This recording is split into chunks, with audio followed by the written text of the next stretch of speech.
बात उत्तर प्रदेश की, जहां उत्तर प्रदेश के चुनाव में एक बार फिर छत्तीसगढ़ मॉडल पर चर्चा बनी हुई है। वजह यह है कि प्रधानमंत्री की ओर से आवारा पशुओं को रोकने के लिए गोबर खरीदी जैसी योजना पर उत्तर प्रदेश में इसे शुरू करने की बात का कहना। अब मुख्यमंत्री ने इसे लेकर प्रधानमंत्री पर तंज कसा है। उत्तर प्रदेश में आवारा पशुओं पर नियंत्रण के लिए प्रधानमंत्री ने जो फॉर्मूला बताया, उस पर अब यूपी से लेकर छत्तीसगढ़ तक सियासत गर्मा गई है। गोबर खरीदी और आवारा पशुओं के व्यवस्थापन की बात यूपी चुनाव के दौरान प्रधानमंत्री मोदी ने कही थी, जिस पर बीजेपी कांग्रेस आमने सामने है। दरअसल उत्तर प्रदेश में आवारा पशुओं की समस्या इस कदर हावी है कि अब ये एक चुनावी मुद्दा बन गया है। बीजेपी इसे हल करने का दावा कर रही है। जाहिर है कि इस समस्या को हल करने का मतलब है किसानों का एक बड़ा वोट बैंक को अपने पक्ष में लाना। हालांकि मोदी के बयान के बाद कांग्रेस उन पर तंज कस रही है। मुख्यमंत्री भूपेश बघेल ने इस संबंध में ट्वीट कर प्रधानमंत्री पर छत्तीसगढ़ मॉडल गुनगुनाने का आरोप मढ़ा है। इन सारे समस्याओं का निदान छत्तीसगढ़ सरकार ने खोजा और उस निर्णय पे हमने पहुंचा कि हम 2 रुपये किलो में गोबर खरीदेंगे। और आज पिछले 1 साल में 60 लाख क्विंटल हमने गोबर खरीदा। 120 करोड़ रुपया जो पशुपालक हैं, जो गोबर विक्रेता, उनके खाते में ऑनलाइन पेमेंट हुआ। आवारा पशु की बहुत बड़ी समस्या है उत्तर प्रदेश में। कम पार्टियां इसके बारे में बात करती हैं, लेकिन सच्चाई ये है कि किसान बहुत त्रस्त हैं।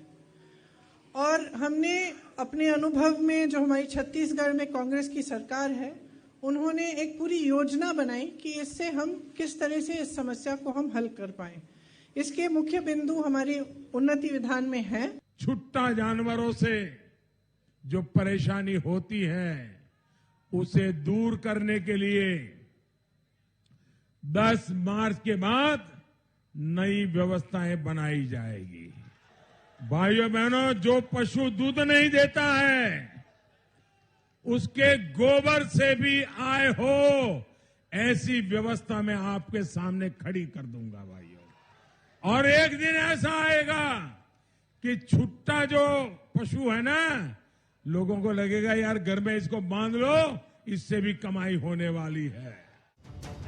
छत्तीसगढ़ मॉडल को आधार बनाकर उत्तर प्रदेश में चुनावी मैदान में उतरी कांग्रेस को बैठे बिठाए मुद्दा मिल गया है, क्योंकि छत्तीसगढ़ राज्य ने आवारा पशुओं के लिए गोठान और गोबर की खरीदी को सफलतापूर्वक लागू किया। अब इस आधार पर वो उत्तर प्रदेश में भी वोट मांग रही है। वहीं प्रधानमंत्री पर कांग्रेस के हमलावर रुख को देखते हुए बीजेपी भी चुप नहीं है। पूर्व मुख्यमंत्री डॉक्टर रमन सिंह ने इस मामले में कांग्रेस को आड़े हाथों लेते हुए छत्तीसगढ़ मॉडल के आधार पर गिनती की सीटें मिलने की बात कही है। 3 और 4 सीट जीतने के बारे में लोग शर्त लगा रहे हैं, तो प्रियंका जी जब छत्तीसगढ़ मॉडल में लड़ेंगी और 3 सीट या 2 सीट जीतती हैं, तो ये अपने आप में एक मॉडल होगा।